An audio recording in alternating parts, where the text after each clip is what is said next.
Hello friends and welcome to StudyIQ. I'm Joycey Joy and today in this lecture we will discuss about Rajasthan Backward Classes Amendment Bill.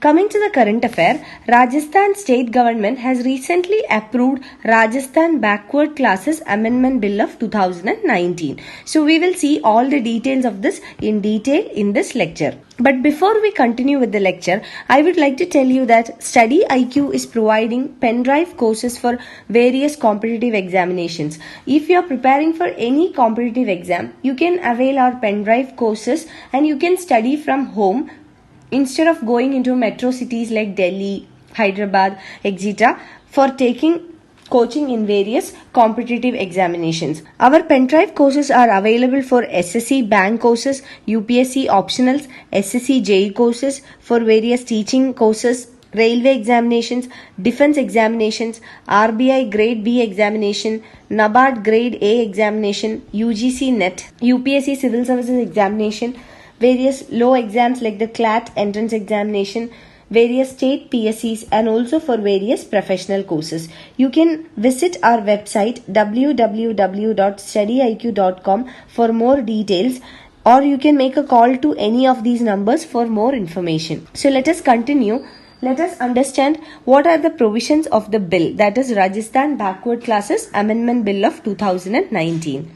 First of all, the bill was aimed at granting a 5% quota in government jobs and in educational institutions to Gujars and 4 other communities in Rajasthan. So, this reservation of 5% quota will be for government jobs as well as in various educational institutions for 5 communities.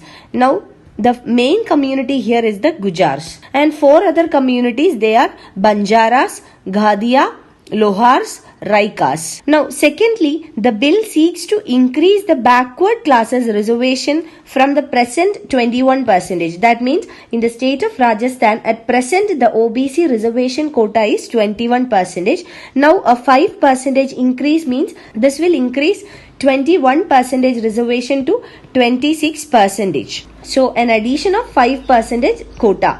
And coming to the statement on the objective and the reasons for this reservation, the government states that the 5 castes which will have this extra 5% reservation, they are the most backward class in the state of Rajasthan and they require an extra 5% reservation. So, this 5% will be a separate reservation only for this 5 classes or 5 communities which the government has stated that they are the most backward class in the state of Rajasthan. So, presently it is 21, extra 5 would be given to this 5 communities. And also in the bill it is mentioned that the central government has recently passed the 103rd Amendment Bill. So, in the 103rd Constitutional Amendment Bill, a 10% reservation will be provided to EWS, that is economically weaker sections among the upper caste. So, this 103rd Constitutional Amendment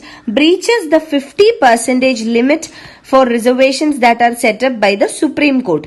So, this is also mentioned in the state bill that is passed by the Rajasthan state government. So, these are the important provisions of the bill. Now, coming to the demand for reservations, how did the demand originate, or what is the evolution of the demand for this reservations? Let us understand. Now, at present in Rajasthan, the Gujar community is eligible for reservation under the OBC community. So, we have seen that the state government provides a 21% of reservation for the OBC community in the state, and the Gujar community is currently eligible for this 21% reservation under the OBC category. And coming to the background or the origin of this demand, by the 2000s, there were agitations by this Gujar community to include them under the scheduled tribe category. The reason was that in the state of Jammu and Kashmir and also in the state of Himachal Pradesh, the Gujar community are considered or they are included under the scheduled tribe community. But this demand was denied. What was the reason? Because in order to give a tribal status or to consider a particular community as a scheduled tribe, there are certain mandates under the Constitution under the 5th schedule. So, according to the 5th schedule of Indian Constitution, there should be identifiable characteristics like lifestyle, culture, inaccessibility, backwardness, etc. So, the 5th schedule of Indian Constitution mandates certain criteria in order to consider a particular community as a scheduled tribe. And according to the criteria, various identifiable characteristics are necessary. So, the Gujar community, they are economically underdeveloped or backward, but this identifiable characteristics were not found in that community. So, the government said that they cannot be considered as a scheduled tribe because of the absence of this identifiable characteristics. Only thing is that they are economically underdeveloped or economically backward community. So after rejecting this consideration as a scheduled tribe, they started demanding for a separate reservation. They demanded reservations under a separate backward class category. And according to the Gujars in Rajasthan, the inclusion of Jats under the OBC list has crowded the Gujars out of the benefits of reservations. Now Jats are also included under the OBC list, and therefore this 21% of reservations under the OBC category is not providing enough opportunities for the Gujars. That was the demand of Gujars. So they demanded that they should be considered as a separate backward class and they should be given a separate quota of reservation. Now the state government of Rajasthan has decided that it will provide a 5% quota of reservation for the 5 communities. Now what is the problem here? Already the government was giving 21% of reservation for OBC. Now plus 5% will make it 26. This is only for OBC. Now if we add the reservations that are provided to SCs and STs in the state of Rajasthan, this will make the quota of reservations above 50%. And in the famous Indira Sauni judgment, the Supreme Court clarified that the reservations in case of state government or the central government should not go beyond 50%. Now this is the legal hurdle here, and in order to substantiate this, the state government has mentioned about the 103rd constitutional amendment, where the central government has provided a 10% quota of reservation for the economically weaker section, which will also breach this 50% cap which was set up by the Supreme Court. So this is the dilemma here. Now moving on, let us understand what are the concerns with regard to this bill. Many commissions were appointed by the state government of Rajasthan in order to provide recommendations on the implementation of this 5% of reservation for this 5 communities. And most of the commissions appointed by the Rajasthan state government said that this 5% quota of reservation was necessary considering the extreme backwardness of the community. So the recommendations of various commissions in this regard was favoring the 5% reservations considering the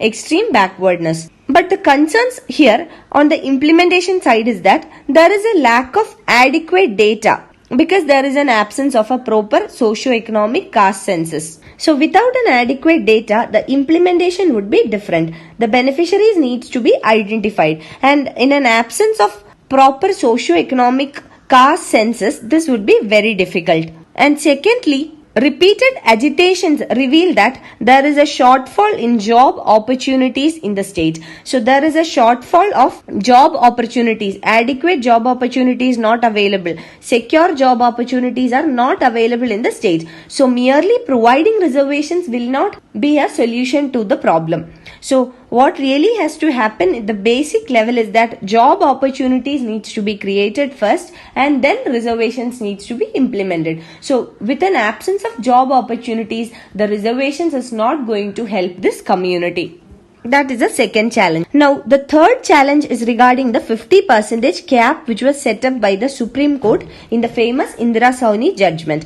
Now the state government of Rajasthan substantiate their point by saying that in the 103rd Constitutional Amendment Act, which was passed recently, the central government has also breached this 50% cap. So this is the point that they substantiate. So now the government also will have to face legal hurdles in this regard. So these are the challenges with regard to implementation of this bill. You can also find the PDF of this lecture on my Facebook page, and for any queries regarding your UPSC preparations, you can get in touch with me on my Facebook page, or you can email me at joycey.studyiq@gmail.com.